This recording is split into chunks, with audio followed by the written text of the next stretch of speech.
Ahava Shebedat, c'est-à-dire dans le principe de la Ahava Shebedat, c'est-à-dire dans l'amour d'Hachem pour le Ham Israël avant la création du monde, là-bas il n'y a aucune emprise des aléas du temps. C'est-à-dire quoi qu'il se passe avec un individu dans sa vie, dans le temps, ça ne peut pas toucher cette Ahava Shebedat, parce que cette Ahava Shebedat, elle est au-dessus du temps. Donc elle ne peut pas atteindre ce monde-là, il ne peut pas atteindre ce qui est au-dessus du temps. Ce n'est pas dans la même notion d'existence. Donc ça ne peut pas avoir d'influence sur ça. Il faut savoir que quoi qu'il se passe avec moi, j'ai toujours Ahava Shebedat qui est là. C'est-à-dire il y a toujours cet amour initial, merci, et originel d'Hachem, et que cet amour-là, il va jamais partir, il ne va jamais disparaître. Maintenant, tout ce qu'il peut y avoir, c'est que des aléas du temps. Alors maintenant, on va essayer de sortir de là, c'est-à-dire de sortir des aléas du temps, justement, pour essayer de vivre dans le temps en étant attaché au-dessus du temps. C'est là où est la difficulté. La difficulté, c'est de vivre dans le temps en étant attaché au-dessus du temps.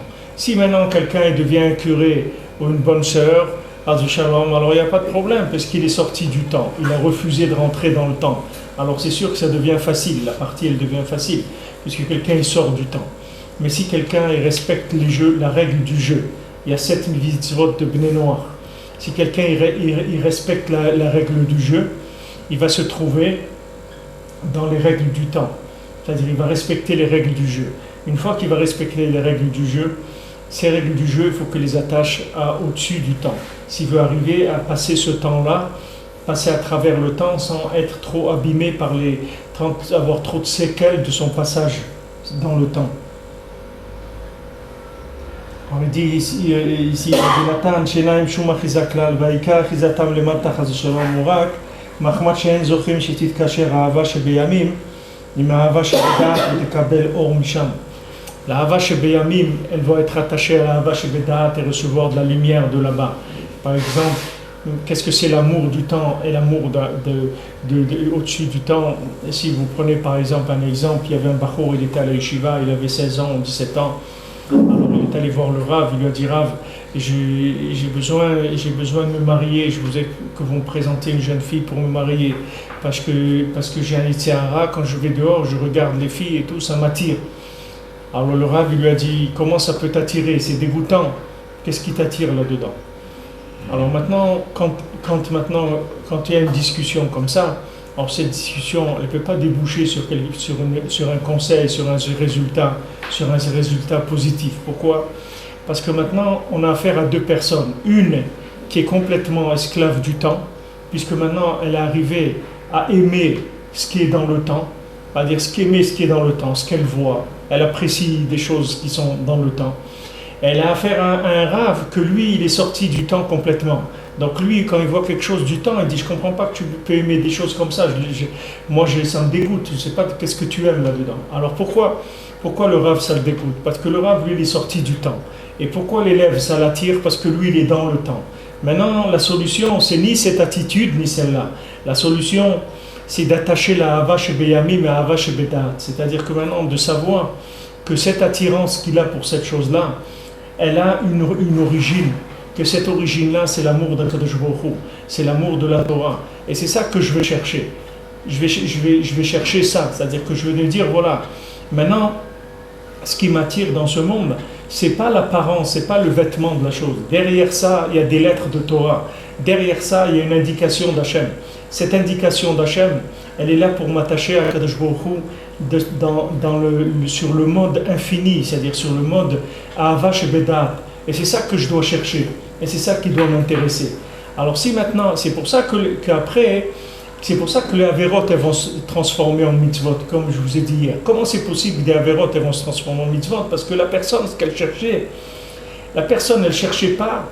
Quels sont les Averot qui sont très graves? Ce sont les Averot de révolte contre Hachem, des Averot de blasphème, quelqu'un qui va insulter Akadosh Baruch Hu, qui va faire des choses pour énerver Akadosh Baruch Hu, qui va aller contre lui. Ça, c'est grave. Mais toutes les avérotes des 50 millions de consommateurs, c'est pas des avérotes qui ne sont pas réparables. C'est des avérotes qui se réparent très facilement. Parce que c'est des avérotes qui sont uniquement dues au fait que la Hava chez Beyamim, elle a été déconnectée de la Hava chez Bedat. C'est-à-dire que maintenant la personne, elle a pris l'habit extérieur de la chose et elle a aimé cette chose-là. Maintenant, elle n'a pas cherché à aller plus loin. Si elle avait plus loin, elle aurait découvert que derrière cette Hava chez Beyamim, il y a une Hava chez Bedat, c'est-à-dire qu'il y a une dimension qui est une dimension beaucoup plus élevée que maintenant ce que maintenant il est en train de voir. Ce qu'il est en train de voir, c'est-à-dire ce que son cœur il manifeste comme attirance pour quelque chose, c'est uniquement parce qu'il est dans l'emprise du temps. Maintenant, quand il va attacher son cœur à son da'at c'est la conscience d'Hachem, mais pas la conscience d'Hachem par rapport au temps, c'est la conscience d'Hachem par rapport à l'absolu. Quand on va attacher sa conscience avec son cœur, tout de suite il va voir qu'il va y avoir une élévation de tous les instincts, de toutes les sensations, de tout ce qui est plaisir. Tout ça, ça va s'élever, ça va remonter vers la racine des choses. C'est pour ça que la Avera, si quelqu'un il rentre dans un vache et Bedaat, sa Avera elle va se transformer en mitzvah. Parce que maintenant la Avera, c'est que maintenant il a interprété la chose avec dans le temps. Dès qu'il va sortir de temps, sa mitzvah, sa Avera est devenir une mitzvah. Pourquoi? Parce que le Maasé, pourquoi il a été attiré par ça? Il a été attiré par les lettres de Torah qu'il y a là-dedans. Seulement, ça a été interprété par des mesures de temps. Donc lui croyait que ça servait au plaisir, ces choses-là. Maintenant, quand on va lui faire découvrir que non, ça ne servait pas au plaisir comme il l'a compris dans ce monde, mais au plaisir infini, c'est-à-dire à l'attachement de la lumière d'Hachem, de voir le visage d'Hachem, alors à ce moment-là, il va changer complètement son approche. Et la Avera qu'il a faite, ça va devenir une mitzvah. C'est-à-dire que maintenant, ce qui était une Avera, qui était une erreur d'interprétation, ça va devenir une mitzvah. C'est pour ça que quand il y a des incompréhensions comme ça entre des générations, alors ils n'arrivent pas les gens à transmettre la connaissance. C'est-à-dire vous avez des gens qui ont de la connaissance. Et ils n'arrivent pas à la transmettre à des gens qui sont loin. Pourquoi? Parce que eux ils sont dans Hava chez Bedat et les autres ils sont dans Hava chez Beyamim. Alors ils n'arrivent pas à communiquer. Il faut que ceux qui sont dans Hava chez Bedat, Rabbeinu dit que même quand quelqu'un il meurt et il quitte ce monde, c'est pas une perfection de mourir et de quitter ce monde. Il faut rester en bas aussi. Il ne faut pas que partir, il faut rester en bas. Combien de tzadikim ils étaient là, des tzadikim niflaim, des tzadikim extraordinaires, que ces tzadikim ils auraient pu nous aider, ils auraient pu nous apporter beaucoup de choses. Mais du moment où ils sont partis, ils ont dit excusez-moi les enfants, mais revenir dans cette poubelle-là de ce monde, je ne peux pas revenir. Il y avait quelqu'un une fois, il avait fait un serment avec quelqu'un que quand il va mourir, il va venir le voir. Il va venir le voir et lui dire qu'est-ce qui se passe là-bas. Et comme il avait fait un serment avec lui, l'autre il était obligé de venir. Alors il le voyait, il est venu pour lui dire un peu comment ça se passait là-bas. Et il a vu qu'il avait des herbes, des plantes sur sa tête. Il a dit qu'est-ce que c'est ces plantes-là? Et il dit ces plantes-là, c'est des plantes de parfum que je mets parce que ça pue tellement ici dans votre monde, ça sent tellement mauvais que je ne peux pas venir. C'est-à-dire je viens parce que maintenant il y a un serment entre nous, je suis obligé de venir. Et je te demande, je t'en prie, annule ce serment-là parce que je ne peux plus venir ici. C'est tellement dégoûtant ce monde-là. Je ne peux pas. Il dit, regarde, je viens avec des plantes qui parfument parce que ça sent tellement mauvais ici que je ne peux pas. Mais comme on dit, quelqu'un il travaille dans le fumier. Quelqu'un il travaille dans le fumier. Il ne peut pas sentir que ça sent mauvais parce il travaille dans le fumier. Alors qu'est-ce que pour lui que tu lui présentes un parfum ou le fumier, c'est pareil pour lui. Il est dedans, il baigne dedans. Donc il ne sent rien du tout. Maintenant, quelqu'un que Béhémet il est dans Olam Hazé et de savoir que ce Olam Hazé c'est Rachok Meod de la Gdusha et de tous les Inyanim, que c'est loin, il faut essayer de se rapprocher, mais il ne faut pas se déconnecter. Il faut faire attention parce que beaucoup de tzadikim ils sont montés mais ils n'ont plus pu redescendre. Comme on a vu les 4 qui sont rentrés dans le Pardes, 4 très grands tzadikim, c'est des très très grands tzadikim, mais leur défaut c'est qu'ils ne pouvaient pas revenir. Tout le lien de Rabbi Akiva, c'est qu'il nichnas beshalom et yatsa beshalom. C'est-à-dire tout le lien, c'est de la tset beshalom. C'est pas l'ikanes. L'ikanes, tout le monde est d'accord de rentrer. Qui est-ce qui n'est pas d'accord de rentrer? Montre à quelqu'un le paradis 2 secondes, il signe tout de suite. Il n'y a personne qui va te dire je ne rentre pas. Nous, on lui dit ben, ok, tu vas passer quelque temps dans le paradis, après tu reviens. Il dit non, je ne reviens plus. Il y a même des tzadikim qui ont vécu comme des simulations de la mort. Il y a des tzadikim qui sont morts disons, par l'erreur d'un autre tzadik qui les a soit maudits, soit... Et après, l'autre tzadik, il a dit, bon, je m'excuse et tout, que je t'ai fait ça, je t'ai fait mourir, je vais te ramener. Et là, il a dit, non, tu ne me ramènes plus. Il dit, mais non, je te ramène, tu vas continuer à vivre. Il dit, non, je ne veux plus revenir, c'est fini. Maintenant, j'ai vu ce que c'est là-bas, tu m'excuses, je ne reviens plus du tout ici, c'est fini. Ce monde-là, j'en veux plus. Alors maintenant, pour chacun, c'est la même chose, dans toutes les étapes de sa vie. Et c'est pour ça que des fois, quelqu'un, on le casse en morceaux dans sa vie. C'est pour qu'il revienne. C'est parce qu'il y a des gens de leur vivant, ils ne veulent pas revenir. Il y a des gens, à chaque fois qu'ils quittent un niveau, ils ne veulent plus revenir dans ce niveau-là. Ils ne veulent plus avoir affaire aux gens qui sont dans ce niveau. Ils ne veulent plus parler avec les gens de ce niveau-là. Ils sortent complètement. Alors que je me fous, qu'est-ce qu'il fait des fois? Il les casse, ces gens-là, pour qu'ils retombent dans les niveaux où ils peuvent transmettre à des gens, ils peuvent aider d'autres gens. Il dit, pourquoi tu crois que je t'ai donné la Torah? Pour que tu vas prendre maintenant plaisir, toi tout seul, tu vas laisser l'humanité comme ça. Tu vas voir, je vais te faire redescendre dans des endroits, tu ne peux même pas imaginer que ça existe. Pire que ce que tu étais avant. Et là-bas, tu vas voir, tu vas te débattre et tout. Et là-bas, tu vas transmettre de la Torah. Parce que je veux que tu transmettes la Torah à ce monde. Rabbi nous dit, c'est pas une shlemout. Même de mourir, c'est pas une shlemout. Même de mourir, la shlemout, c'est pas de monter en haut, de mourir et de monter dans le Gan Eden. La shlemout, la perfection, c'est d'être dans le Gan Eden, d'être ici, d'avoir une agence ici tout le temps. D'avoir une agence en bas. Par le fait qu'on s'est investi dans des gens, on leur a enseigné la Torah, ou on a eu des enfants qu'on a élevés dans la Torah.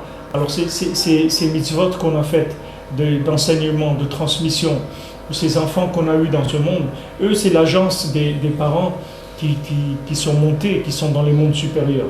Donc là, les parents, ils peuvent arriver à des niveaux élevés parce qu'ils ont une attache en bas. Mais celui qui n'a pas d'attache en bas, à un moment même de monter, il ne pourra plus parce qu'il va être bloqué. Alors maintenant, c'est pareil, ce monde-là, dans sa généralité, s'appelle Ahava Shebeyamim. Et là, le monde futur, ça s'appelle Ahava Shebeda'at. Maintenant, parce que c'est une Ahava qui va venir du Da'at, c'est-à-dire de faire de la conscience, de la connaissance d'Hachem au niveau conscient. Alors, à ce moment-là, quelqu'un ne veut plus revenir dans Ahava Shebeyamim. Il dit, qu'est-ce que je vais faire, moi, dans Ahava Shebeyamim? Je vais faire avec Ahava Shebeyamim. Maintenant, quelqu'un vient, il demande à Hillel à Zaken, il lui dit, regarde, moi, je voudrais que tu m'enseignes toute la Torah sur un pied. D'accord? Maintenant, il va chez Beth Shammai. Il lui dit, je voudrais que tu m'enseignes la Torah sur un pied. Alors, le Beth Shammai, qu'est-ce qu'il fait? Il prend un matabinyan, c'est-à-dire il prend une règle qui sert à la construction, et il le pousse avec ça. Il prend la règle comme ça, comme si quelqu'un a une règle d'1 mètre, il le pousse. Il dit, va te promener, va cueillir du muguet, c'est le 1er mai, va te promener. Il vient chez Hillel lui dit, qu'est-ce que tu veux? Il dit, je voudrais que tu m'enseignes la Torah sur un pied. C'est-à-dire, voilà, le temps que je tiens sur un pied, que tu m'enseignes toute la Torah. Hillel, il dit, il n'y a pas de problème. Tu aimeras ton prochain comme toi-même, voilà toute la Torah. Maintenant, qu'est-ce qu'il lui a dit? Alors Beth Hillel, il l'a rapproché à celui qui voulait se convertir. Et Beth Shammai, il l'a éloigné. Maintenant, pourquoi les deux ils ont utilisé cette méthode-là? Parce que maintenant, Beth Shammai, il lui dit comme ça.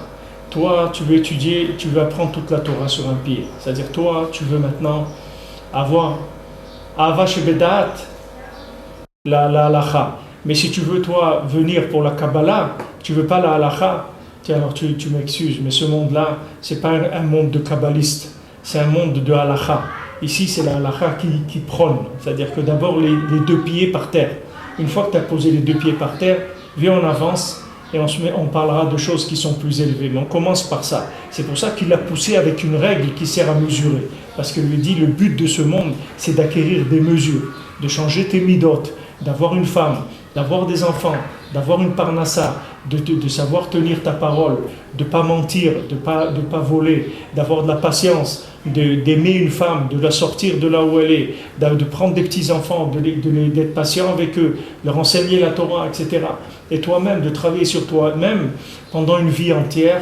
Et à la fin, tu arriveras à un résultat, tu vas arriver à quelque chose. Mais si maintenant, toi, tu veux sur un pied, j'ai rien. Maintenant, il va chez Hillel. Hillel lui dit, ok, pas de problème. Alors maintenant, tu vas faire, il y a une seule mitzvah qui inclut tout. C'est Ve'ahavta l'eracha kamocha. C'est-à-dire que maintenant, si tu arrives à aimer ton prochain comme toi-même, voilà, tu as fait toute la Torah. Parce que là-dedans, tu as Ahava chez Beyamim et tu as Ahava chez Beda'at. Les deux, elles sont incluses dans cette mitzvah-là. C'est-à-dire, si tu arrives à ce résultat d'aimer ton prochain comme toi-même, ça veut dire que tu es arrivé dans les deux choses à réussir. Tu as réussi dans le monde de la halakha et dans le monde de la Kabbalah. Parce que le fait que maintenant tu aimes l'autre comme toi-même, ça veut dire que tu es arrivé à sortir de ton ego. Tu es arrivé à sortir de toi-même. Tu es arrivé à aimer l'autre comme si c'était toi, la même chose. Toi, tu aimes le café bien chaud et tout, et bien l'autre aussi, il aime ça, la même chose. Alors quand tu sers deux cafés, tu ne prends pas le chaud pour toi et tu lui donnes le froid à lui. S'il y a un chaud et un froid, ben tu lui donnes le chaud à lui. Parce que tu dis, et moi aussi, c'est ce que j'aime, c'est le café chaud. Alors tu lui fais tu dis bien chaud, hein, il va te dire oui, bien sûr. Ou tu dis, ah non, moi j'aime pas le café chaud, j'aime froid. Alors là, tu lui donnes le froid.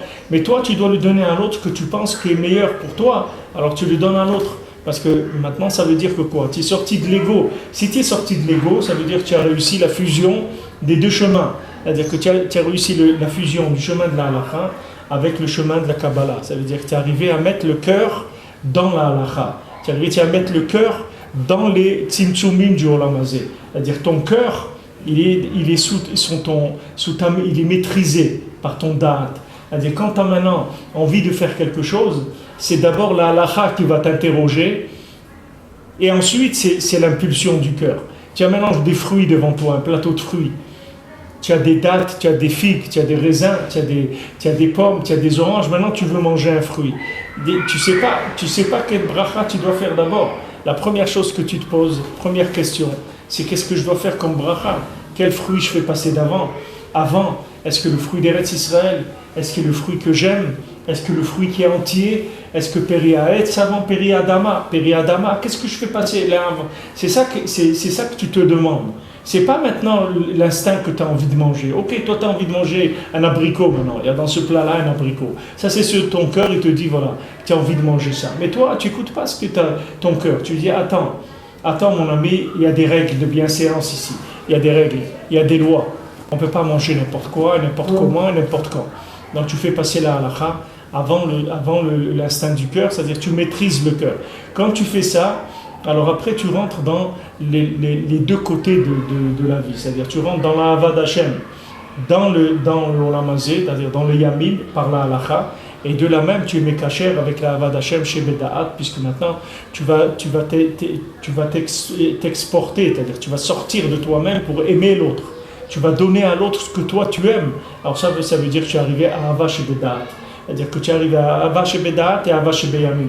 C'est pour ça qu'il lui a dit, voilà, maintenant, ce que le gars il n'a pas compris, c'est que maintenant, quand il lui a dit ça à Hillel, que jamais il va arriver à faire ça sur un pied. Jamais il va arriver. Mais il lui a donné une image de quelque chose qui lui a dit, regarde, une chose, je vais te dire. Ça va une chose? Il dit, ah ouais, une chose c'est bien. Ça veut dire sur un pied, je peux faire. Il dit, voilà, fais ça. Essaye de faire ça, tu reviens me voir. Mais ce qu'il lui a dit, Hillel, c'est très très dur. C'est beaucoup plus dur que Shammai. Mais il lui a enveloppé dans quelque chose qui paraissait possible. Mais c'est pas possible d'arriver à ça sur un pied. C'est impossible. C'est vrai que c'est qu'une seule chose. Mais c'est une chose que tu ne peux pas arriver avant des années de travail sur toi-même, de travail sur la halakha, de travail dans la émouna, de travail dans la halakha et la Kabbalah, dans les deux pour arriver à cette chose-là. Mais seulement il lui a répondu dans son langage à lui pour pas qu'il se sente renvoyé, pour pas qu'il se sente éjecté. Alors que Shammai, il lui a répondu clair d'après le Hémet de ce qui se passait, tandis que Hillel lui a répondu le Hémet le Amito, il n'a pas répondu le Hémet. Et Hillel lui a dit Béhémet le Amito, ça existe. Béhémet, ça n'existe pas, ce que tu demandes. Toute la Torah sur un pied, comment toute la Torah sur un pied? C'est ce que c'est la Torah. Regarde tous les livres que. Reprends le mot, le Zohar, le Tikkun Zohar. Rien que sur le mot Bereshit, tous les 70 Tikkunim de Tikkun Zohar, ils sont sur le mot Bereshit. Il y a 70 Tikkunim de Tikkun Zohar, que chaque Tikkun de Tikkun Zohar, il faut des livres et des livres. Il y a par Rimonim, il y a combien de livres qui expliquent, et ils n'ont même pas expliqué le centième de Tikkun Zohar. Et toutes ces explications et tout ça, c'est pour rien que le mot Bereshit. On n'a même pas passé dans le deuxième mot de la Torah, c'est le premier mot. Comment tu veux qu'on t'apprenne la Torah sur un pied? C'est de la rigolade. Mais il ne lui a pas répondu comme ça, Hillel. Il lui a répondu Béhémet le Hamito. Parce qu'il a vu que la personne, elle n'a pas de kelim. Elle vient sans kelim. C'est normal, c'est quelqu'un qui vient de l'extérieur. Il n'est même pas juif, il veut se convertir. Qu'est-ce que tu vas lui répondre dans des kelim? Il n'a pas de kelim. Il vient, il te pose une question de Béhémet le Hamito. Tu lui réponds Béhémet le Hamito. Mais maintenant, Béhémet, si le lendemain il vient, il dit, tu sais, Rav Hillel, j'ai essayé, mais c'est très très difficile cette chose-là. Je ne sais même pas comment on commence. D'aimer son prochain comme soi-même, mais ça a l'air quelque chose de très difficile. Alors là, Hillel va lui dire, viens, on commence mon fils, viens, on commence, Aleph Bet. Là, tu vas commencer à lire, tu vas apprendre à lire. Viens, je vais t'apprendre à lire. Alors là, il va commencer depuis le début, l'Aleph Bet, etc. Il lui dit, regarde, on va commencer, tu verras, Bezat Hashem, un jour, tu arriveras à cette chose-là. Parce qu'après, il le ramène vers le Hémet. Mais au début, il lui parle Hémet les Hamito. Il ne veut pas que ça lui parle Béhémet. Tu lui parles Béhémet, il se sauve. Voilà, il lui a parlé Shamaï. Béhémet, il s'est sauvé. Il m'a poussé avec la règle. Il m'a envoyé balader avec la règle.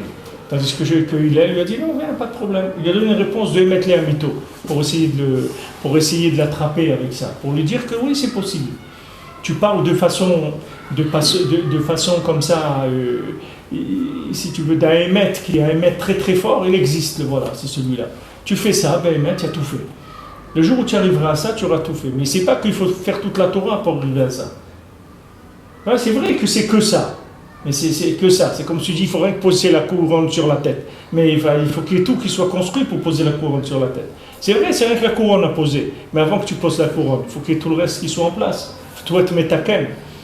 Donc c'est toujours, on va être toujours en train de lutter entre les deux attitudes, entre halakha et Kabbalah. C'est pour ça que Rabbeinu il a dit, moi je veux des chassidim qui soient chauds comme les chassidim et sérieux comme les lituaniens. C'est ça que je veux. Moi je veux pas des chassidim qui soient sérieux et froids. Et je veux pas des chassidim qui soient chauds et inconscients et qui se détachent de la halakha. Moi, je veux des chassidim qui soient sérieux dans la halakha et qui soient chauds. C'est-à-dire, Ahava shebeyamim, c'est la halakha, et Ahava shebedaat, que c'est la chaleur de l'attachement à l'amour d'Hachem dans l'infini. Je veux que mes chassidim, ils aient ces deux-là. Et un juif, il doit avoir les deux. Si maintenant il penche d'un côté ou d'un autre, alors il va se déséquilibrer. Vous avez les gens qui ont choisi de pencher dans le monde de la halakha, ils se sont fermés complètement de Ahava shebedaat. Ils sont restés enfermés dans Ahava shebeyamim ou bemidot. Et à la fin, cette Torah-là, elle s'est fait manger complètement par l'évolution du temps. C'est-à-dire les générations, que le temps, elle a mangé cette Torah complètement. Les gens qui sont attachés que à la halakha, ils ont fini par dérailler complètement. Dans la halakha elle-même, ils ont déraillé. C'est même pas dans autre chose. Ils ont commencé dans la halakha elle-même à dérailler. Et après, ils sont complètement sortis. Pourquoi? Parce qu'ils ont voulu se battre avec le temps, avec des éléments qui sont dans le temps. Mais tu ne peux pas te battre dans le temps avec des éléments qui sont dans le temps. Il faut que toujours tu ailles à la station-service remplir ton réservoir d'éléments qui sont au-dessus du temps. Sinon, tu ne pourras jamais tenir. C'est impossible, c'est une guerre, elle est perdue d'avance. Tu ne peux pas maintenant lutter contre un monde qui a 5773 ans d'expérience dans le camouflage. Quand tu vas venir, tu vas découvrir la vérité là-dedans. Tu es un peu prétentieux, mon ami. Le monde, il a 5773 ans de camouflage de la vérité. Toi, tu vas arriver, un petit morveux comme ça, tu veux en 20 ans, ou 30 ans, ou 40 ans, ou 60 ans, dire « Ah ouais, moi j'ai trouvé, ça y est, je sais comment ça marche. » Tu ne sais rien du tout, mon ami. Tu ne sais rien du tout.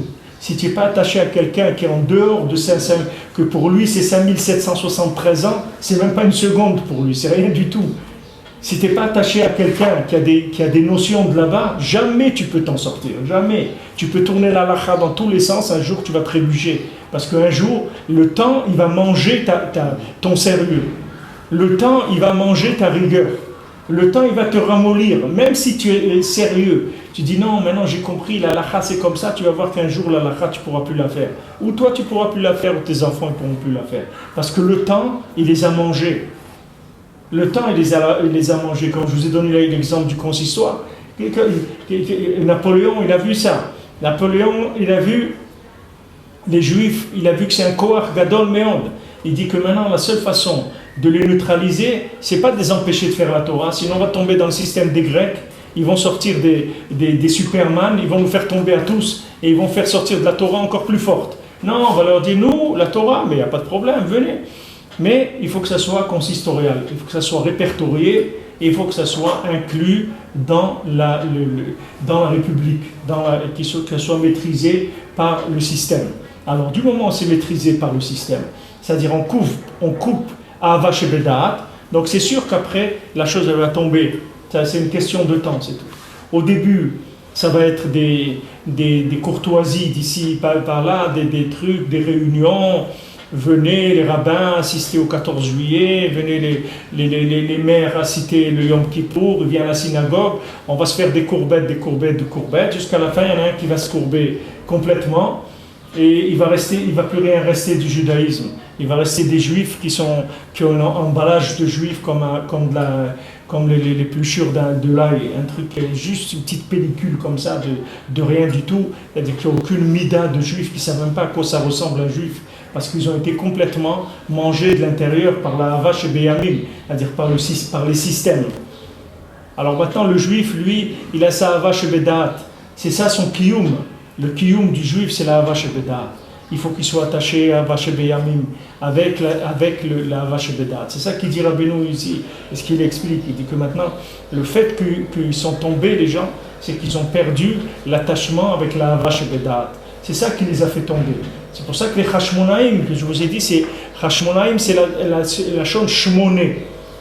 Shmoné, c'est la 8e dimension, c'est le 8e jour. Il n'existe pas. Le 8, c'est l'infini. Le signe de l'infini, quand vous faites, c'est quoi? C'est un 8 dans les mathématiques. Comment vous faites l'infini? C'est un 8, vous le couchez comme ça. Un 8 qui est couché comme ça. C'est ça le signe de l'infini. L'infini, c'est la 8e dimension du temps. Nous, on ne connaît pas ça, puisque nous, on est dans 7. Il n'y a que 7 jours. Mais il y a un 8e jour. Le 8e jour, c'est les Hashmonaïm. C'est là où ils étaient attachés, c'est Hashmonaïm. Hashmonaïm, c'est en même temps Chet, Hashmonaïm, et Shmoné aussi. C'est 8, c'est de Hashmonaïm, et aussi Shmoné, le mot Shmoné. Alors eux, qu'est-ce qu'ils font? Eux, ils ont pas lâché Ahava Shebedaat, même quand la Ahava Shebeyamim, elle était morte complètement.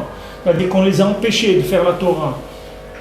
On leur a dit, tu ne fais plus la Torah, tu ne fais plus les mitzvot, mais Ahava Shebedaat, je la garderai tout le temps. Jamais tu me déconnecteras d'Hachem. Jamais tu pourras me déconnecter.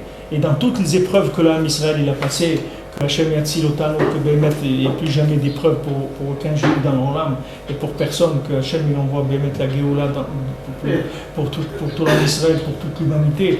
Mais chaque fois que l'âme Israël il a supporté, vous voyez les gens, ils sont restés attachés à Ahava Shebedaat. C'est ça la grandeur d'un juif. Comme elle dit à Naël, on est rentré dans la chambre à gaz en chantant Adon Olam. Je tenais mes enfants dans les bras, on est rentré la tête haute en chantant Adon Olam. Ça veut dire Adon Olam, il y a Ahava Shebedaat. Tout ce que tu veux, tu peux me dire ce que tu veux, il y a un amour d'Hachem, que cet amour-là, tu ne pourras jamais me l'enlever. Parce que j'aime Hachem au-dessus de tout. Au-dessus de tout. Je ne sais pas si c'est le Rav Pinchas de Koretz, je crois, il avait dit ça. Il avait dit que Hachem, je veux pas comprendre la Torah, ou je veux pas le paradis, je veux rien, je veux toi-même, être avec toi, c'est tout. C'est ça que je veux. Shviti bevet Hashem kol yemei chayai. Moi, l'achzot benoam Hashem ulvaker bechalo. Moi, je veux rien voir Hashem, c'est tout. C'est ça que je veux. C'est pas maintenant arriver à des plaisirs du paradis, tout ça, ça m'intéresse pas. Ce qui m'intéresse, c'est toi, Be'atzmecha. Maintenant, quelqu'un qui est attaché à cette Ahava Shebedaat, c'est que c'est un Hashmonaï, c'est quelqu'un qui est dans la 8e dimension. Il a une dimension de Ahava qui est au-dessus du temps. Et c'est ça qui maintient le juif dans toutes les situations.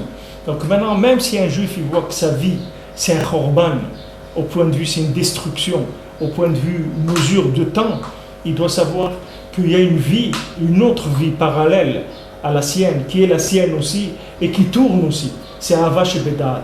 Donc il faut avoir un switch tout le temps d'aller de l'un vers l'autre.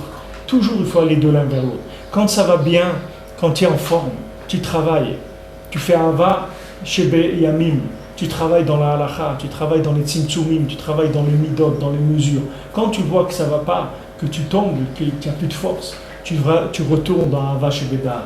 C'est-à-dire tu retournes dans l'absolu, dans la 8e dimension. Dès que tu vois que ça ne va pas, tu reviens, tu vas vers la 8e dimension. Dès que tu vois que ça va, tu reviens vers la 7e tout de suite. Tu reviens dans les jours et tu commences à travailler. Tu vois que tu n'as plus de force, tu retournes. Comme je vous ai dit, le Baal Shem Tov, il tape à la porte, il s'en va, c'est tout. Il dit, mais attends qu'ils ouvrent pour te donner un tzedaka. Il dit, je ne peux pas. J'ai fait voilà ce que j'avais à faire, j'ai tapé à la porte. Mais il tapait à la porte, tu n'as rien fait. Il dit, j'ai tout fait avec ça. J'ai fait tout ce que je pouvais faire dans Ahava Shebe Yamim. Maintenant, le reste, c'est Ahava Shebedat qui va rentrer en action. Une fois, il y avait Rav Gershon, Rav Shalom de la Yeshiva, et il était avec quelqu'un d'autre. Et ils étaient en train de ramasser de l'argent pour la Yeshiva. Un, il était à Berlin, et l'autre, il était à Munich. Ils étaient dans 2 villes en Allemagne. Alors, le soir, quand ils rentraient dans leur endroit où ils dormaient, alors ils s'appelaient pour savoir un peu comment ça a été la journée. Alors, il y avait Rav Gershon, il y avait l'autre qui était avec lui, je ne sais pas qui c'était. Alors, le soir, ils s'appellent.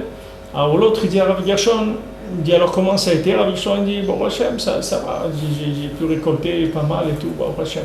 Rav Gershon lui demande, et toi? Il dit, moi, j'ai rien fait du tout. J'ai rien fait du tout. Alors, Rav Gershon, il lui dit, t'arrêtes pas, continue à taper aux portes. Parce que toi, tu tapes aux portes, tu portes à Munich et l'argent, il vient à Berlin. Ne fais pas de soucis. Toi, continue à taper aux portes là-bas. Parce que Rav Gershon, il savait que lui, l'argent qu'il ramassait, c'est pas de un qui tape à la porte, c'est de 2 qui tapent à la porte. L'autre, il tapait à la porte et l'argent, il venait là-bas de l'autre côté. Donc il lui a dit, toi, tu continues à taper aux portes, t'arrêtes pas. Continue à taper aux portes. Il dit, Ahava Shebe Yamim, toi, continue. Parce que la Ahava Shebedat, elle vient par ici, ne te fais pas de soucis. Toi, continue, vas-y, continue à taper aux portes. C'est ça que tu peux faire. Tu vois qu'il n'y a pas d'argent, toi, t'occupes pas. Vas-y, continue. Après, quand le robinet va s'ouvrir, tu vas voir que ça va couler. Ça va couler une mâche de, comme on dit, l'autre est un érot. Yahiru est un érot. La flamme, elle shalhevet tiye olam mielea. La flamme, elle va brûler d'elle-même. Ne crois pas que tu vas être toujours obligé de tenir une allumette. Quand tu allumes une flamme, tu ne vas pas tenir l'allumette tout le temps. Tu tiens l'allumette le temps que la flamme d'en haut, elle descende dans le feu d'en bas. Une fois que la flamme d'en haut, elle a enflammé le feu d'en bas, ça y est, c'est fini après. Tu n'as plus besoin tu peux t'asseoir, regarder, ou tu peux chanter ou danser, tu peux aller te promener, c'est fini. La flamme, elle a démarré, c'est fini. Mais tout le temps maintenant que tu dois faire démarrer la flamme, ça s'appelle Ahava Shebe Yamim. Alors là, il faut que tu travailles. Maintenant, pour tous les éléments qui sont des éléments à brancher sur la Ahava Shebedat, c'est comme ça que ça se passe. La femme, c'est comme ça. Les enfants, c'est comme ça. Là où il faut être mashpia, c'est comme ça. Une femme, tu dois brancher jusqu'à que la flamme, elle brûle d'elle-même. Une fois que la femme, elle brûle d'elle-même, ça y est, tu peux laisser un enfant, c'est pareil. Un enfant, ce que tu dois allumer en lui, c'est la flamme de la Torah, c'est l'amour de la Torah. Une fois qu'il a ça, après tu le laisses. Il n'a pas besoin de toi. Il peut rouler de par lui-même. Alors tout le problème de l'homme, c'est le kécher entre ces deux choses-là. Et les gens, quand ils sont dans l'un, ils ont des difficultés à aller dans l'autre. D'abord, chacun, il est construit qu'il a une tendance plus vers l'un que l'autre. Il y a des gens qui sont construits dans la rigueur, ils ont tendance à l'application, parce que la rigueur, c'est féminin. Donc il a plus tendance à l'application. Il y a des gens qui sont dans le chesed c'est masculin, alors ils ont tendance plus à Ahava Shebedat, ils ont tendance plus à planer, les gens qui sont dans le chesed. Maintenant, il faut attacher les deux, parce qu'il y a un côté masculin, un côté féminin. Ahava Shebedat, c'est masculin, Ahava Shebe Yamim, c'est quelque chose de féminin. Il faut les attacher tout le temps. C'est pour ça qu'on se marie. C'est pour que ce système-là, il vive dans le monde, il existe dans la Metsiout. Dans la Metsiout, c'est-à-dire dans la réalité de la vie, on puisse toucher ces deux notions-là, qui est la notion de la femme et de l'homme. La femme, elle est dans le fonctionnel, dans ce qui est fonction, et l'homme, il est dans ce qui est inspiration. Et les deux doivent travailler tout le temps ensemble. Comme dans une entreprise, il y a des commerciaux. Et il y a des gestionnaires. Les gestionnaires, ce n'est pas des commerciaux. Les gestionnaires, ils ne savent pas vendre. Les gestionnaires, ils savent gérer. Ils te disent, attends, on va acheter les ampoules électriques, elles sont moins chères là-bas, Carrefour, le truc, les transports, il faut réduire, il faut prendre des taxis comme ça, il faut prendre ça. Lui, il va te gérer l'affaire. Mais lui, il n'a pas d'inspiration pour vendre Birlal, des produits, ce n'est pas son travail Birlal. Gestionnaire, c'est féminin. Et commercial, c'est masculin. Dans toutes les choses, il y a le même schéma qui existe. Dans tout ce qu'il y a dans le monde, il y a toujours ces deux phases. Et il faut savoir comment switcher d'une à l'autre. Il ne faut jamais s'arrêter, les mains. Quand un ne marche pas, il faut aller vers l'autre. Dès qu'on a pris assez de force dans la 8e dimension, il faut revenir vers la 7e. Dès qu'on est fatigué de la 7e, il faut rentrer dans la 8e. Sans arrêt. À ce moment-là, on n'a pas de souci à se faire. Si tu fais ça, il n'y a pas d'avérot, il n'y a pas d'iyouch, il n'y a rien. Tout ça, ça n'existe pas. Tout ça, ça existe pour les gens qui s'arrêtent. Les gens qui s'arrêtent, alors ça commence les cheshbonot des averot. Mais les gens qui ne s'arrêtent pas, il n'y a pas de cheshbonot des averot. Il n'y a pas de cheshbonot des averot. C'est pour ça qu'entre Yom Kippour et les Sukkot, il n'y a pas de cheshbonot des averot. Pourquoi on ne compte pas les averot entre Yom Kippour et Sukkot? Parce que Yom Kippour, c'est Shabbaton, c'est Ava Shebedaat. Et maintenant, Sukkot, c'est Ava Shebeyamim. On commence à rentrer dans la Ava Shebeyamim, c'est Yom Tov. Donc c'est Ava Shebeyamim. Alors, entre maintenant l'atterrissage de Yom Kippour, les 5 jours qu'il y a entre Yom Kippour et Sukkot, pendant ces 5 jours-là, on ne compte pas les Averot. Pourquoi? Parce que ce n'est pas possible de faire des Averot. Parce que dans ces 5 jours-là, il n'y a que Ava Shebedaat. On n'a pas commencé à atterrir encore. Donc, ce n'est pas possible de faire quoi que ce soit. Tu ne peux pas.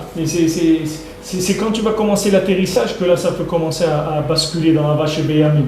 Mais pour l'instant, il n'y a pas Ava Shebeyamim. Il n'y a que Ava Shebedaat, c'est Yom Kippour. Yom Kippour, c'est Shabbaton, c'est les Malam Minazman. C'est le Shabbat du Shabbat, donc c'est au-dessus du temps. C'est ça même c'est pour ça qu'il pardonne les Averot, le Yom Kippour. C'est comme ça qu'il pardonne les Averot. C'est le fait que c'est un jour qui est au-dessus du temps, c'est comme ça que c'est la fonction qu'il a pour pardonner toutes les Averot. C'est fini, il n'y a plus d'Averot. Pourquoi il n'y a plus d'Averot? Parce qu'il n'y a pas de temps. Il n'y a pas le temps. La notion de temps n'existe pas dans Yom Kippour. On ne mange pas, on ne travaille pas, on ne met pas des chaussures, parce que les chaussures c'est les liens des pieds, c'est-à-dire du monde de l'action, des tzimtzumim. Tout ce qu'on fait Yom Kippour, c'est que des choses qui nous maintiennent au-dessus du temps. Alors tant qu'on est au-dessus du temps, ça pardonne toute la vérote. אבל הצדיק שכפה את יצרו וזכה שהתקשרו וחלו ימי טוב, un petit peu plus haut, alors maintenant, si quelqu'un ne se renforce pas à mettre son cœur à dominer son cœur, c'est-à-dire que son cœur il soit sous la maîtrise de son da'at, c'est-à-dire qu'il n'attache pas son cœur à son da'at,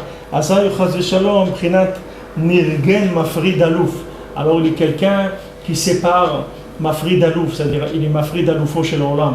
C'est comme il fait Korach. Korach, il a dit tout le Ham Israël c'est des tzadikim.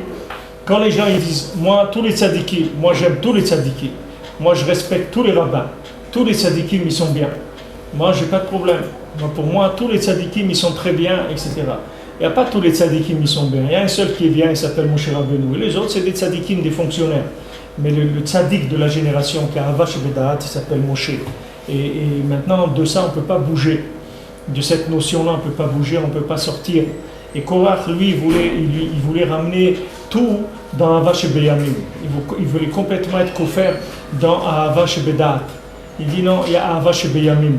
C'est vrai, ça existe Ava Shebedaat, tant qu'il n'y a pas eu Matan Torah. Du moment où il y a eu Matan Torah, c'est fini. Tous, ils ont entendu la Torah, ils ont entendu la halakha, ils ont entendu quelle était la volonté d'Hachem, alors qu'ils se mettent au travail et qu'ils fassent la Torah, c'est tout. Il n'y a rien d'autre. Qu'est-ce que ça veut dire ça, que tu vas les attacher à Ava Shebedaat? C'est quoi ce lien-là? Ça y est, ils ont reçu la Torah. C'est-à-dire qu'ils ont reçu la révélation du bien qu'il y a dans le monde. Donc ils n'ont qu'à travailler là-dessus et c'est tout. Mais c'est pas vrai. C'est pas vrai, parce que toute la halakha n'a été donnée que pour servir à Ava Shebedaat. C'est pour ça que les Maasé, Korach c'était un Lévi. Et lui, il voulait que le Lévi il prenne la place du Kohen.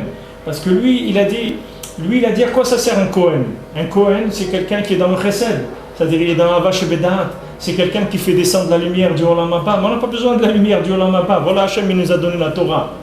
Il nous a dit quoi faire déjà. Pourquoi j'ai besoin de la lumière du Olam Haba? Tu vois, du matin quand je me lève ou quand je vais dormir, je sais exactement ce qu'il faut faire tous les jours. Hachem m'a dit quand tu lèves, tu te lèves, tu dis Modéani, tu te laves les mains, tu fais les brachot, tu fais comme ça, tu fais comme ça, tu vas faire ta tfila, tu fais les tfilines, tu fais ça, après tu fais ton repas, tu fais la bracha. Je sais exactement gérer tout mon temps, comment trouver le tov qu'il y a dans le Zman. Pourquoi maintenant tu veux me parler du Olam Haba? Alors lui, qu'est-ce qu'il voulait faire? Le Lévi, que maintenant c'est un accompagnateur, il voulait en faire le patron. Alors que le Lévi, son nom Lévi, ça veut dire Lévi, ça veut dire les lavotes, ça veut dire accompagner. C'est un accompagnateur, le Lévi. Le Lévi, c'est pas le Kohen. Le Kohen, lui, il attache le monde futur avec ce monde. Mais le Lévi, c'est un accompagnateur du Kohen. Le Lévi, c'est féminin. Le Kohen, c'est masculin. Mais le Lévi, c'est féminin, c'est un accompagnateur. C'est quelqu'un qui a un vache et Béyamim. C'est quelqu'un qui est dans la rigueur. Les Lévim, ils avaient le nigoun, le lien du nigoun, que le nigoun c'est la rigueur, le chant c'est la rigueur, la musique c'est la rigueur, c'est ce qu'ils avaient les Lévim. C'est tout ce qui permet de trouver le tov qu'il y a dans l'Olam Hazé. Mais il y a un tov dans l'Olam Haba qui est inimaginable. Quelqu'un croit quand il a trouvé la musique, il a trouvé le paradis. Mais la musique c'est pas le paradis, la musique c'est le tov qu'il y a dans ce monde. Si tu entends la musique du Olam Haba, tu vas voir qu'est-ce que c'est le paradis. Rabbeinu il a dit, là-bas il y a un ange, il a 70 têtes. Et ces 70 têtes, elles ont 70 langues, 70 bouches et 70 langues. Et chaque langue, elle chante 70 nigunim ou 1000 nigunim, c'est des milliers. C'est-à-dire, quand tu entends cet ange-là chanter, c'est quelque chose, tu ne peux même pas imaginer qu'est-ce que c'est. On ne peut même pas imaginer, tu sais ce que ça veut dire ça? On ne sait pas ce que ça veut dire. Parce que même les plus grands qui ont approfondi la musique et qui ont sorti de la musique nifla dans ce monde, c'est que de la musique de Lévi. C'est que de la musique de Ahava Shebeyamim. C'est pas de la musique de Ahava Shebedat. Ahava Shebedat, c'est vrai que le nigoun du tzaddik. C'est ça qui est Ahava Shebedat. Le nigoun du tzaddik, le nigoun du tikkun haklali, ça c'est Ahava Shebedat. Parce que c'est un nigoun du Olam Haba. C'est pas du Olam Hazé. Tous les nigounim, toute la chanson, ça vient que de la rigueur. C'est la rigueur poussée à l'extrême pour trouver le bien avec la rigueur. C'est des systèmes d'exploitation du bien avec la rigueur, au maximum pour sortir le bien qui est le chant, qui est la musique de ce monde. Mais il y a une autre musique, qui est la musique du Olam Haba. Cette musique-là, c'est que le tzaddik qui connaît cette musique-là. Le chant que le tzaddik il amène, que ce chant-là, il réveille tout le monde dans la joie, qui réveille tout le monde dans le tov qu'il y a dans chacun, dans le bien qu'il y a dans chacun. Ça, c'est un chant qui vient d'un autre monde.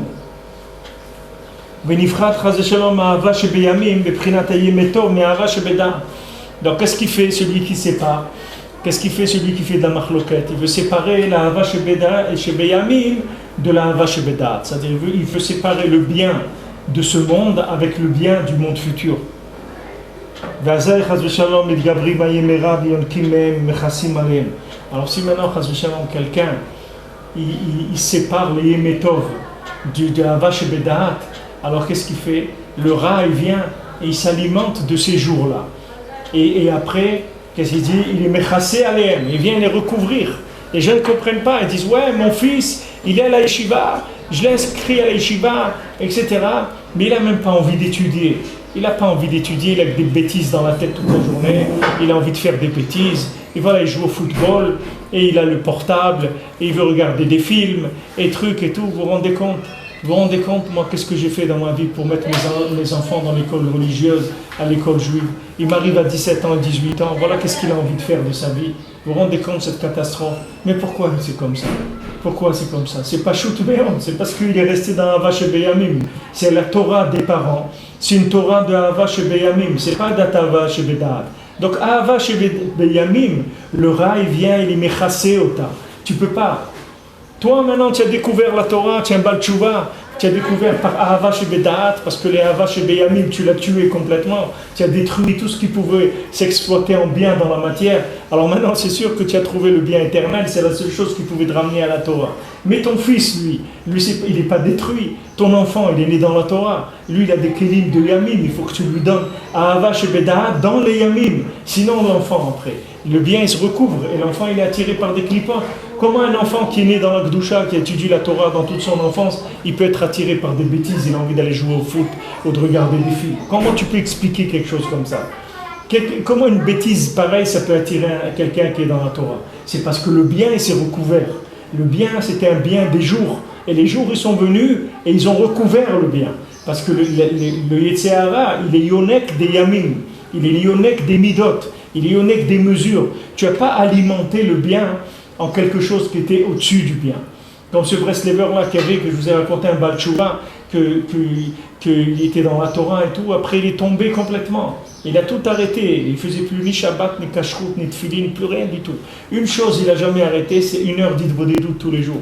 Tous les jours, il allait parler avec Hachem 1 heure.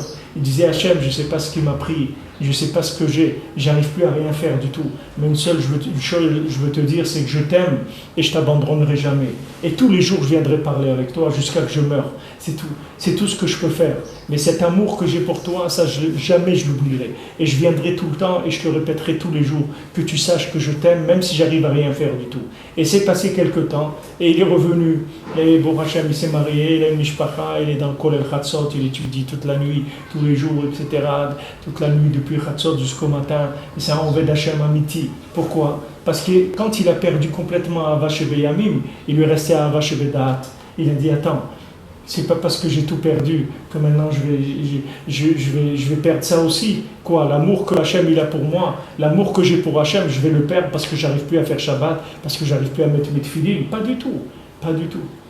Pas du tout. Je vais aller voir Hachem tous les jours. Et je vais lui faire tous les jours ma déclaration d'amour en lui disant, voilà Hachem, moi je t'aime.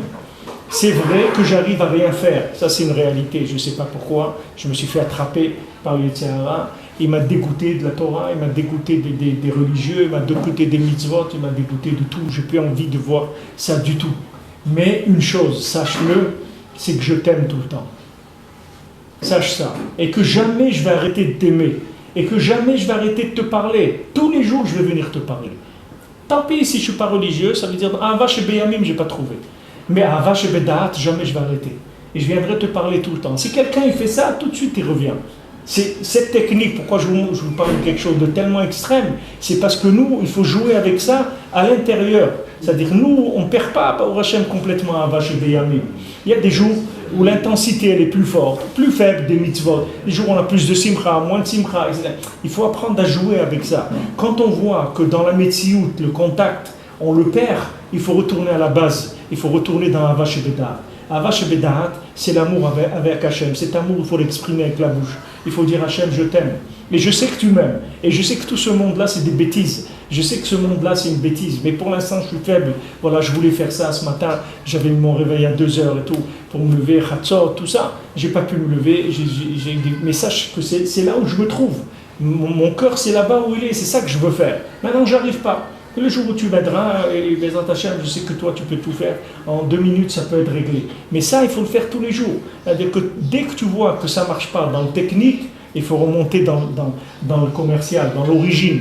Il faut remonter dans l'origine, voir où est le problème. Tout de suite, il faut remonter là-bas, dans la vache Veda. Maintenant, quand il y a des cas comme ça extrêmes, où les gens, mamash, ils se sont éloignés, ils sont arrivés à des choses incroyables, combien des maasim dans l'âme Israël, de gens ils sont éloignés complètement du judaïsme, ils sont revenus avec une mitzvah, quelque chose, parce que toujours, ils ont gardé Ahava Shebeda'at. Même celui qui avait tout perdu, même des juifs qui sont tombés dans le communisme et qui mamash, ils ont laissé toute la Torah, ils sont entrés dans le système communiste complètement, etc. Il y a des gens que leur flamme, leur attachement avec Hachem, il était là tout le temps. Il était là tout le temps. C'est là où on a besoin des diburim, des tzadikim, comme il avait fait ce Breslever, il avait un fils à lui, il avait un Breslever, il avait un gendre à lui qui était devenu communiste complètement, il avait laissé toute la Torah, tout, il avait tout abandonné. Et son beau-père, il lui a dit, tu fais rien dans la Torah. Aujourd'hui, tu fais plus rien, tu as tout rejeté, mais arrange-toi dans ta vie un jour de faire une tova à un Breslever. Essaye dans ta vie de faire une... Alors cette parole, ça lui est rentré dans son cœur. Et quand Rav Yitzhak et Rav Eliyahu Chaim Rosen, ils se sont trouvés à Kiev et qu'ils étaient condamnés à mort, et qu'ils ont été là-bas pour les exécuter. Lui, ce communiste-là qui était un gendre d'un Breslever, c'est lui qui se trouvait là-bas dans la prison. Quand il les a vus, il a vu que c'était venu le moment de faire ce que son beau-père lui avait dit depuis qu'il était jeune, quand il avait quitté toute la Torah et tout. Il leur a rendu leur passeport, il leur a donné même de l'argent, il leur a donné un visa pour retourner à Oman, il leur a dit vous êtes libres. Ils n'ont rien compris de ce qui passait, ils sont sortis, ils se sont sauvés tout de suite, ils sont partis. Et quand ils ont su ce qu'il a fait, lui il a été condamné à mort, ils l'ont tué. Mais il a sauvé, lui il a tout gagné les massés. Parce que maintenant, la Ahava chez Beyamim qu'il a eu avec cette Ahava chez Bedat, maintenant il a eu une Ahava chez Bedat, d'accord? Dans Yamim, le bonhomme, rien, il ne peut rien faire, il est détruit complètement, ok? C'est un communiste, il est là-dedans, ok, il a tout, il ne fait plus rien. Mais Ahava chez Bedat, il n'a pas perdu. Il a dit, moi, j'ai une neshama, moi je suis attaché à Kadosh Baruch Hu, même si je ne peux rien faire. Même si je ne peux rien faire, mais je suis toujours attaché à Kadosh Baruch Hu, même si je ne peux rien faire. Qu'est-ce que ça a fait? Ça veut dire qu'un jour, il va récupérer toute sa mise, il va la récupérer. Voilà un maasé que maintenant, c'est Rav Levi Yitzhak et Rav Eliyahu Chaim Rosen, quand ils sont venus ici, c'est eux qui ont acheté la choule, qui ont construit la choule. Toutes ces mitzvot qu'ils ont fait, c'est lui qui a pris tout ça. Ce bonhomme-là, il a pris tout ça. Pourquoi? Parce qu'il a le retour. Comme il n'a pas perdu. Voilà, on a dit tout à l'heure que les avérotes, elles se transforment en mitzvot. Voilà un exemple concret des avérotes qui se transforment en mitzvot. Un Ben Adam, il était un communiste. Non seulement, il vient devant l'homme et il dit attends, ces deux-là, c'est moi qui les ai sortis. Si j'étais pas communiste, qui est-ce qui les aurait sortis de là-bas? Quelqu'un les aurait sortis de là-bas? Qui est-ce qui va les sortir? C'est moi qui les ai sortis. Comment je les ai sortis? D'Afka, parce que je suis tombé et j'ai presque tout laissé. Et c'est pour ça que j'étais là-bas. Je me suis trouvé à cet endroit où je les ai rencontrés. Et là, j'ai fait marcher à Vache Bedat et je les ai sauvés. J'ai risqué ma vie. J'ai perdu ma vie. On m'a tué à Al-Kiddush Hashem. On m'a tué parce que j'ai sauvé deux Breslevers. Maintenant, toutes les mitzvot qu'ils ont fait, ces deux Breslevers, depuis ce moment-là, pendant 50 ans après dans leur vie, c'est lui qui était associé avec tout ça. C'est sûr qu'il a pris un salaire, mais c'est un gars, il a un retour d'investissement énorme. Il a gagné énorme, le bonhomme là. Et qu'est-ce qu'il a fait dans sa vie? Il a fait que des avérotes, pratiquement. Il était communiste. Qu'est-ce qu'il a fait? Il a mangé pas cachère, il n'a pas fait Shabbat, il n'a pas fait Kippour, il n'a rien fait du tout. C'était un communiste. Mais pourtant, à un moment, comme la flamme, il n'a pas abandonné la Ahava Shebedat, c'est-à-dire l'amour avec Hachem, qui est au-dessus du temps. Cet amour-là, il n'a jamais lâché. À un moment, il y a une occasion qui s'est présentée, elle a tout retourné. Voilà un exemple de quelqu'un que ces avérotes sont transformées en mitzvot. Tout ce paquet d'avérotes qu'il avait, c'est devenu des mitzvot. Et si maintenant cette personne-là, elle avait le choix, un vivant, il avait le choix, entre les mitzvot qu'ils ont fait, ces deux Breslevers-là, quand ils ont été sauvés, tout le restant de leur vie, et les mitzvot qu'il aurait pu faire, lui, dans sa vie, s'il était resté juif, c'est sûr qu'il est sorti plus gagnant que s'il n'était pas tombé. C'est sûr qu'il est sorti plus gagnant. Parce que toutes ces avérotes, c'est devenu deux mitzvot, et il a gagné l'association à toutes les mitzvot de tous ces gens-là qu'il a sauvés. Ça, c'est la technique d'Ahava Shebedat et d'Ahava Shebeyamim. Et Bezrat Hashem, ce principe-là, Bezrat Hashem, on va raffiner cette chose-là, parce que c'est une clé dans la vie qui est extraordinaire. Si tu apprends ça à quelqu'un, jamais de sa vie il peut tomber. Jamais. Parce qu'il y a toujours, entre les deux, mon cœur balance. Il y a toujours sur quoi s'appuyer. Toujours.